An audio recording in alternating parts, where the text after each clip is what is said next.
We usually travel for many weeks. Now we are on a 6-week trip through Western Europe. So we use the Oukitel power station to make our life a lot more comfortable because, as you can see, we tend to use lots of electronics during the trip. Let me show you how it works.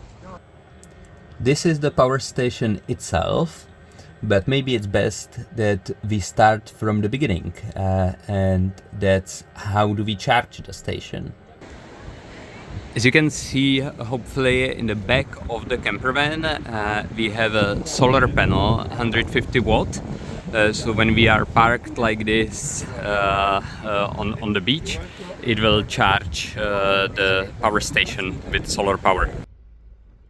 So now the power station is actually, you can see here, charging with some 80 watt, and it's 91% full. With 2200 watt, it can actually power all our devices easily. So I will later show the wiring. But for example, we could add a microwave to the RV, which makes cooking so much easier. We also have an electric rice cooker, and of course TV. That's easy. Laptops. But what really impressed me, that it actually works well even with a hair dryer.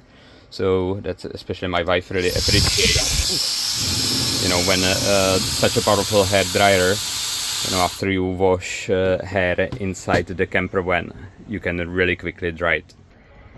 I thought for a while where in the campervan to place the power station, because you need to access it from the front to turn it on and to plug in more devices. But also it needs to have some space around it for ventilation. So in the end, I built these stairs to replace the original stairs that lead to the upper bunker bed, and I placed the power station underneath the stairs, which is actually quite handy because you have all of these. You see. There is one actually power socket 220 volt on the side. This one I'm using then with an extension cord to bring it to other parts of the campervan, and then there are 4 more sockets. So this is the control. I can now turn off the 220. Then there is a bunch of USB ports, including USB-C, which I very often use also to charge the computer. And then the traditional 12 volt and the car sockets. So you can turn each of these individually, basically what you need, so that now the 220 is turned on again. And by placing it here under the stairs, I have some space here so that it can run the fan. Actually, you can hear the fan was running just now.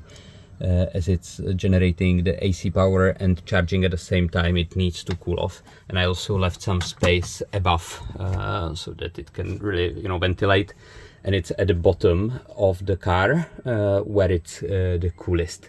So these stairs are actually nice. I like them a lot more than the original replacement, than the original stairs, because I can also use them for storage, and they are very, very solid. And then I have cables running underneath there and through the back of this wardrobe behind the microwave, where is the solar controller.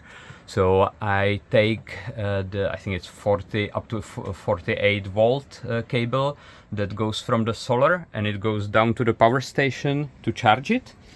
And I just drilled a little hole so that it's connected actually here.